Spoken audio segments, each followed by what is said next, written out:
ಆಕಾಶವಾಣಿ ಪ್ರದೇಶ ಸಮಾಚಾರ ಓದುತ್ತಿರುವವರು ವಿಮಲಾಕ್ಷಿ ನಾರಾಯಣಮೂರ್ತಿ.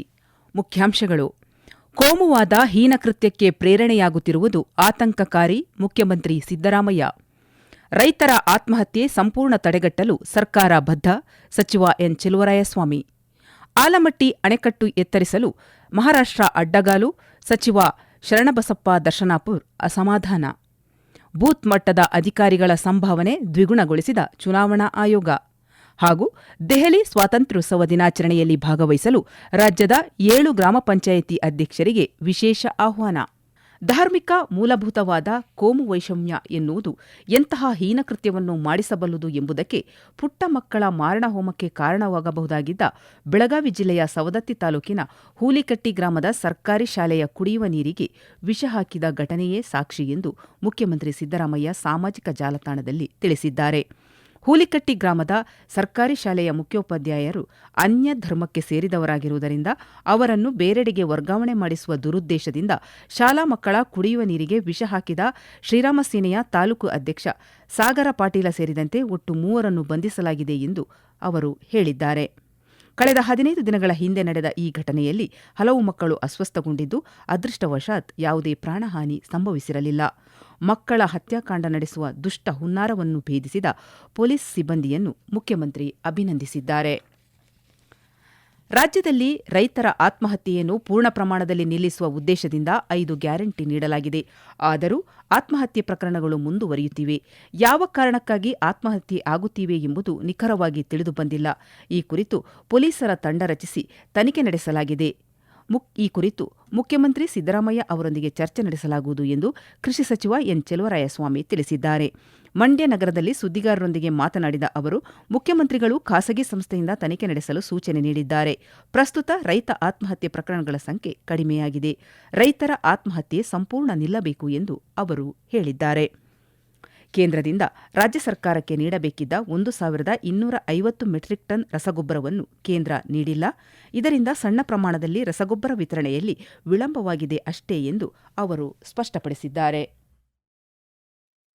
ಗೊಬ್ಬರ ಸಮಸ್ಯೆ ಇದೆ, ಆದ್ರೆ ಬಿಜೆಪಿಯವರು ಮಾಡ್ತಾ ಇರಲ್ಲ, ಆತರ ಸಮಸ್ಯೆ ಇಲ್ಲ. ಬಿಜೆಪಿಯವರು ಬಲವಂತಕ್ಕೆ ಕೆಲವು ರೈತರಿಗೆ ತಪ್ಪು ಮಾಹಿತಿ ಕೊಟ್ಕೊಂಡು ಕೆಲವು ಪಕ್ಷದ ಕಾರ್ಯಕರ್ತರನ್ನ ಉಪಯೋಗಿಸಿಕೊಂಡು ಪ್ರತಿಭಟನೆ ಮಾಡ್ತಾ ಇರಲ್ಲ, ಆತರ ಇಲ್ಲ. ಕೇಂದ್ರದಿಂದ ನಮಗೆ ಜುಲೈ ಎಂಡಿಗೆ ಬರಬೇಕಾದಂತ ಯೂರಿಯಾ 1,25,000 ಮೆಟ್ರಿಕ್ ಟನ್ ಬಾಕಿ ಉಳಿದಿತ್ತು. 6,80,000 ಬರಬೇಕಾಗಿತ್ತು. ಅಷ್ಟು ಬಾಕಿ ಉಳಿದಮೇಲೆ ಸಮಸ್ಯೆ ಒಂದ್ ಸ್ವಲ್ಪ ಇದ್ದೇ ಇರುತ್ತೆ ಅನ್ನೋದನ್ನು ತಗೋಬೇಕು. ರಸಗೊಬ್ಬರ ಸಮಸ್ಯೆ ಕುರಿತು ರಾಜ್ಯದ ಎಲ್ಲಾ ಸಂಸದರು ಕೇಂದ್ರ ರಸಗೊಬ್ಬರ ಸಚಿವ ಜೆಪಿ ನಡ್ಡಾ ಅವರನ್ನು ಭೇಟಿ ಮಾಡಿ ಮನವರಿಕೆ ಮಾಡಿದ್ದು, ರಾಜ್ಯಕ್ಕೆ ಕೇಂದ್ರದಿಂದ ಬರಬೇಕಾದ ಯೂರಿಯಾ, ಡಿಎಪಿ ಸೇರಿದಂತೆ 8.5 ಮೆಟ್ರಿಕ್ ಟನ್ ರಸಗೊಬ್ಬರ ರೈತರಿಗೆ ಪೂರೈಕೆ ಮಾಡಲಾಗಿದೆ ಎಂದು ಬೆಂಗಳೂರು ಗ್ರಾಮಾಂತರ ಸಂಸದ ಡಾ ಸಿಎನ್ ಮಂಜುನಾಥ್ ತಿಳಿಸಿದ್ದಾರೆ. ಮಂಡ್ಯ ಜಿಲ್ಲೆಯ ಮದ್ದೂರು ಪಟ್ಟಣದಲ್ಲಿ ಸುದ್ದಿಗಾರರೊಂದಿಗೆ ಮಾತನಾಡಿದ ಅವರು, ಈ ಬಾರಿ ಉತ್ತಮ ಮುಂಗಾರು ಮಳೆಯಾಗಿದ್ದು ಕೃಷಿ ಚಟುವಟಿಕೆ ವೇಗ ಪಡೆದುಕೊಂಡಿದೆ. ಪ್ರತಿ ವರ್ಷ ರಸಗೊಬ್ಬರ ಕೊರತೆ ಸಮಸ್ಯೆ ಎದುರಾಗುತ್ತಿದೆ. ಇದನ್ನು ತಪ್ಪಿಸಲು ಮೊದಲು ಕಾಳಸಂತೆಯಲ್ಲಿ ರಸಗೊಬ್ಬರ ಮಾರಾಟ ಮಾಡುವುದನ್ನು ತಪ್ಪಿಸಿ ರೈತರಿಗೆ ಸಮರ್ಪಕವಾಗಿ ತಲುಪಿಸುವ ವ್ಯವಸ್ಥೆ ಮಾಡಬೇಕು.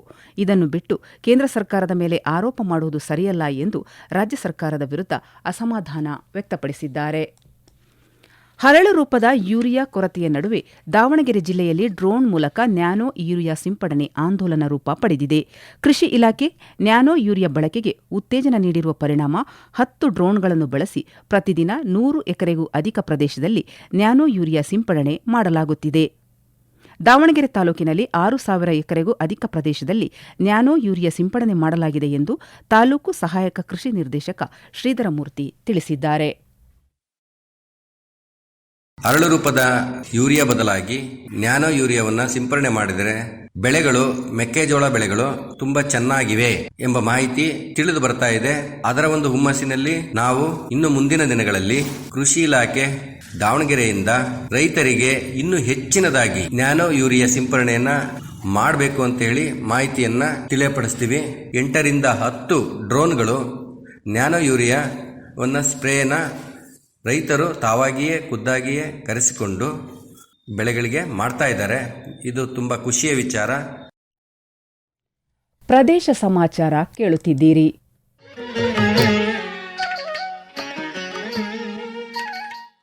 ಸತ್ಯ ಮತ್ತು ವಿಶ್ವಾಸಾರ್ಹ ಸುದ್ದಿಗಾಗಿ ಕೇಳಿ ಆಕಾಶವಾಣಿ ವಾರ್ತೆ. ಪ್ರತಿದಿನ ನಿಮಗಾಗಿ 7 ಕನ್ನಡ ವಾರ್ತಾ ಸಂಚಿಕೆಗಳನ್ನು ಪ್ರಸಾರ ಮಾಡುತ್ತೇವೆ. 4 ಪ್ರದೇಶ ಸಮಾಚಾರ ಹಾಗೂ 3 ರಾಷ್ಟ್ರೀಯ ವಾರ್ತೆಗಳು. ಪ್ರಾದೇಶಿಕ ಸುದ್ದಿ ವಿಭಾಗದಿಂದ ಪ್ರತಿದಿನ ಬೆಳಿಗ್ಗೆ 7:05, 7:35, ಮಧ್ಯಾಹ್ನ 12, 1:10, 2:30, ಸಂಜೆ 6:40 ಹಾಗೂ ರಾತ್ರಿ 7:35ಕ್ಕೆ ವಾರ್ತಾ ಪ್ರಸಾರವನ್ನು ಆಲಿಸಬಹುದು. ಈ ವಾರ್ತೆಗಳನ್ನು ಮೊಬೈಲ್ನಲ್ಲಿ ನಿಮ್ಮ ಬಿಡುವಿನ ಸಮಯದಲ್ಲಿ ಆಲಿಸಲು news on air app download ಮಾಡಿ. ಈ ಆಪ್ ಮೂಲಕ ಕನ್ನಡ ಮಾತ್ರವಲ್ಲದೆ ವಿವಿಧ ರಾಜ್ಯಗಳ ಸುದ್ದಿ ಸಮಾಚಾರವನ್ನು ಸಹ ಕೇಳಬಹುದು. ನೈಜ ನಿಖರ ಸುದ್ದಿಗಳಿಗಾಗಿ ರೇಡಿಯೋ ಆನ್ ಮಾಡಿ ಅಥವಾ news on air app download ಮಾಡಿ. ಮಹಾರಾಷ್ಟ್ರ ಮುಖ್ಯಮಂತ್ರಿ ದೇವೇಂದ್ರ ಫಡ್ನವೀಸ್ ಆಲಮಟ್ಟಿ ಬಳಿ ನಿರ್ಮಿಸಿರುವ ಅಣೆಕಟ್ಟು ಎತ್ತರ ಹೆಚ್ಚಿಸುವುದಕ್ಕೆ ಅನಾವಶ್ಯಕವಾಗಿ ಅಡ್ಡಗಾಲು ಹಾಕುತ್ತಿರುವುದು ಸರಿಯಲ್ಲ ಎಂದು ಯಾದಗಿರಿ ಜಿಲ್ಲಾ ಉಸ್ತುವಾರಿ ಸಚಿವ ಶರಣಬಸಪ್ಪ ದರ್ಶನಾಪುರ ತಿಳಿಸಿದ್ದಾರೆ. ಯಾದಗಿರಿ ಜಿಲ್ಲೆಯ ಶಹಾಪುರದಲ್ಲಿ ಸುದ್ದಿಗಾರರೊಂದಿಗೆ ಮಾತನಾಡಿದ ಅವರು, ಕೇಂದ್ರ ಹಾಗೂ ಮಹಾರಾಷ್ಟ್ರ ಸರ್ಕಾರಗಳು ವ್ಯವಸ್ಥಿತವಾಗಿ ಕರ್ನಾಟಕದ ಪಾಲಿನ ನೀರಿನ ಹಕ್ಕನ್ನು ರಾಜಕೀಯವಾಗಿ ಕಸಿದುಕೊಳ್ಳುವ ವ್ಯರ್ಥ ಪ್ರಯತ್ನ ಮಾಡುತ್ತಿವೆ. ಈಗಾಗಲೇ ನ್ಯಾಯಮಂಡಳಿಯಿಂದ ತೀರ್ಪು ಹೊರಬಿದ್ದು ಹಲವು ವರ್ಷಗಳು ಸಂದಿವೆ.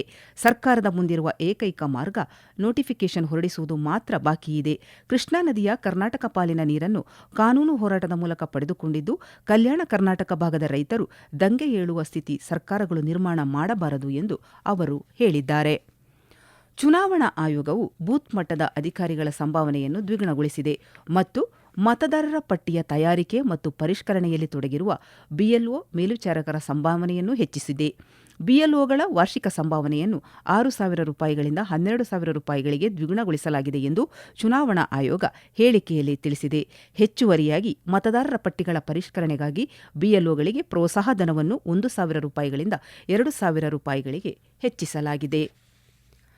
ದೆಹಲಿಯ ಕೆಂಪುಕೋಟೆಯಲ್ಲಿ ಇದೇ 15ರಂದು ನಡೆಯಲಿರುವ ಸ್ವಾತಂತ್ರ್ಯೋತ್ಸವ ಕಾರ್ಯಕ್ರಮಕ್ಕೆ ಕರ್ನಾಟಕದ ವಿವಿಧ ಜಿಲ್ಲೆಯ 7 ಜನ ಗ್ರಾಮ ಪಂಚಾಯಿತಿ ಅಧ್ಯಕ್ಷರನ್ನು ವಿಶೇಷ ಅತಿಥಿಗಳಾಗಿ ಭಾಗವಹಿಸಲು ಆಹ್ವಾನ ನೀಡಲಾಗಿದೆ. ಕೊಪ್ಪಳ ಜಿಲ್ಲೆಯ ಗಂಗಾವತಿ ತಾಲೂಕಿನ ಆನೆಗುಂದಿ ಗ್ರಾಮ ಪಂಚಾಯಿತಿ ಅಧ್ಯಕ್ಷೆ ಹುಲಿಗೆಮ್ಮ ಹೊನ್ನಪ್ಪ ನಾಯಕ, ಶೃಂಗೇರಿ ತಾಲೂಕಿನ ಕೆರೆ ಗ್ರಾಮ ಪಂಚಾಯಿತಿ ಅಧ್ಯಕ್ಷೆ ಲಕ್ಷ್ಮೀ ಗೋಪಾಲ್, ಕೊಡಗು ಜಿಲ್ಲೆಯ ಹುಡುಕೇರಿ ಗ್ರಾಮ ಪಂಚಾಯಿತಿ ಅಧ್ಯಕ್ಷೆ ಕಾವೇರಮ್ಮ, ಬೆಳ್ತಂಗಡಿ ತಾಲೂಕಿನ ಉಜಿರೆ ಗ್ರಾಮ ಪಂಚಾಯಿತಿ ಅಧ್ಯಕ್ಷೆ ಉಷಾ ಕಿರಣ, ತುಮಕೂರು ತಾಲೂಕಿನ ಮ್ಯಾಡಾಳ ಗ್ರಾಮ ಪಂಚಾಯಿತಿ ಅಧ್ಯಕ್ಷ ಉಮೇಶ, ಖಾನಾಪುರ ತಾಲೂಕಿನ ನಂದಗಡ ಗ್ರಾಮ ಪಂಚಾಯಿತಿ ಅಧ್ಯಕ್ಷ ಯಲ್ಲಪ್ಪ, ಚಿತ್ತಾಪುರ ತಾಲೂಕಿನ ಕರಡಾಳ ಗ್ರಾಮ ಪಂಚಾಯಿತಿ ಅಧ್ಯಕ್ಷೆ ಮಮ್ತಾಜ್ ಬೇಗಂ ಅವರಿಗೆ ಆಹ್ವಾನ ನೀಡಲಾಗಿದೆ. ಯಾದಗಿರಿ ಜಿಲ್ಲಾ ಕಾನೂನು ಸೇವೆಗಳ ಪ್ರಾಧಿಕಾರದ ವತಿಯಿಂದ ಅಕ್ಟೋಬರ್ 7ರವರೆಗೆ ರಾಜಿ ಸಂಧಾನದ ಮೂಲಕ ಬಾಕಿ ಪ್ರಕರಣಗಳ ಇತ್ಯರ್ಥಕ್ಕೆ 90 ದಿನಗಳ ವಿಶೇಷ ಅಭಿಯಾನ ಹಮ್ಮಿಕೊಳ್ಳಲಾಗಿದೆ ಎಂದು ಯಾದಗಿರಿ ಜಿಲ್ಲಾ ಪ್ರಧಾನ ಹಾಗೂ ಸತ್ರ ನ್ಯಾಯಾಧೀಶರಾದ ಮರಳ ಸಿದ್ದಾರಾಧ್ಯ ಹೇಳಿದ್ದಾರೆ. ಸಾರ್ವಜನಿಕರು ತಮ್ಮ ಪ್ರಕರಣಗಳನ್ನು ರಾಜಿ ಸಂಧಾನದ ಮೂಲಕ ಇತ್ಯರ್ಥಪಡಿಸಿಕೊಳ್ಳಲು ಇಚ್ಛಿಸಿದಲ್ಲಿ ನ್ಯಾಯಾಲಯಗಳಿಂದ ಪ್ರಕರಣಗಳನ್ನು ಮಧ್ಯಸ್ಥಿಕೆ ಕೇಂದ್ರಕ್ಕೆ ಸೂಚಿಸಿಕೊಂಡಲ್ಲಿ ಅಂತಹ ಪ್ರಕರಣಗಳಲ್ಲಿ ಉಭಯ ಪಕ್ಷಗಾರರನ್ನು ಕರೆಸಿಕೊಂಡು ಜಿಲ್ಲಾ ನ್ಯಾಯಾಲಯದ ಸಮುಚ್ಚಯದಲ್ಲಿರುವ ಜಿಲ್ಲಾ ಕಾನೂನು ಸೇವೆಗಳ ಪ್ರಾಧಿಕಾರದ ಹಾಗೂ ತಾಲೂಕು ನ್ಯಾಯಾಲಯಗಳ ಆವರಣಗಳಲ್ಲಿರುವ ಮಧ್ಯಸ್ಥಿಕೆ ಕೇಂದ್ರಗಳಲ್ಲಿ ರಾಜಿ ಸಂಧಾನದ ಮೂಲಕ ಪ್ರಕರಣಗಳನ್ನು ಇತ್ಯರ್ಥಪಡಿಸಿಕೊಳ್ಳಬಹುದು. ಕೇಳುಗರೆ, ನಮ್ಮ ಆಕಾಶವಾಣಿಯ ಎಲ್ಲಾ ವಾರ್ತೆಗಳನ್ನು Akashvani news Kannada YouTube channel ಮೂಲಕವೂ ಆಲಿಸಬಹುದು. ಕೊನೆಯಲ್ಲಿ ಮತ್ತೊಮ್ಮೆ ಮುಖ್ಯಾಂಶಗಳು. ಕೋಮುವಾದ ಹೀನಕೃತ್ಯಕ್ಕೆ ಪ್ರೇರಣೆಯಾಗುತ್ತಿರುವುದು ಆತಂಕಕಾರಿ, ಮುಖ್ಯಮಂತ್ರಿ ಸಿದ್ದರಾಮಯ್ಯ. ರೈತರ ಆತ್ಮಹತ್ಯೆ ಸಂಪೂರ್ಣ ತಡೆಗಟ್ಟಲು ಸರ್ಕಾರ ಬದ್ಧ, ಸಚಿವ ಎನ್ ಚೆಲುವರಾಯಸ್ವಾಮಿ. ಆಲಮಟ್ಟಿ ಅಣೆಕಟ್ಟು ಎತ್ತರಿಸಲು ಮಹಾರಾಷ್ಟ್ರ ಅಡ್ಡಗಾಲು, ಸಚಿವ ಶರಣಬಸಪ್ಪ ದರ್ಶನಾಪುರ್ ಅಸಮಾಧಾನ. ಬೂತ್ ಮಟ್ಟದ ಅಧಿಕಾರಿಗಳ ಸಂಭಾವನೆ ದ್ವಿಗುಣಗೊಳಿಸಿದ ಚುನಾವಣಾ ಆಯೋಗ ಹಾಗೂ ದೆಹಲಿ ಸ್ವಾತಂತ್ರ್ಯೋತ್ಸವ ದಿನಾಚರಣೆಯಲ್ಲಿ ಭಾಗವಹಿಸಲು ರಾಜ್ಯದ 7 ಗ್ರಾಮ ಪಂಚಾಯಿತಿ ಅಧ್ಯಕ್ಷರಿಗೆ ವಿಶೇಷ ಆಹ್ವಾನ. ಇಲ್ಲಿಗೆ ಪ್ರದೇಶ ಸಮಾಚಾರ ಮುಗಿಯಿತು. ನಮ್ಮ ಮುಂದಿನ ವಾರ್ತಾ ಪ್ರಸಾರ ಸಂಜೆ 6:40ಕ್ಕೆ.